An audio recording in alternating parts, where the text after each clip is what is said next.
ئێستا لە مەراسیمێکدا کارگەی دابینکردنی ئۆکسجین و ئۆکسجینی مرکزی بۆ هەموو نەخۆشخانەکە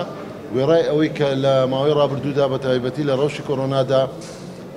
ئۆکسجینی شل بە شێوەی تانک دامەزراو، بەڵام لە ئێستادا سیستەمی کارگە و بەرهەمێنان کە بە شێوەیەکی مرکزی دەداتە هەموو ژوورەکانی نەخۆشخانە. جێگای خۆشحاڵی و سوپاسە کە لەسەر گوژمەی 254 میلیۆن دینار و نزیکەی 50 مکعب ئۆکسجین ڕۆژانە دەدا بەربەردەوام و ئەم خزمەتگوزاریە زۆر گرینگە، چونکە ئەمە دەبێتە سەرچاوەیەکی باش بۆ کردنەوەی چاودێری چڕ کە لە ئایندەیەکدا ئێستا سەرقالی کردنەوەی چاودێری چڕین بۆی هیچ نەخۆشێک نەچێتەوە ناو سەنتەری شارەکان بە تایبەتی بۆ شاری هەولێر و ئەم ڕۆتینە شکەم بکەینەوە.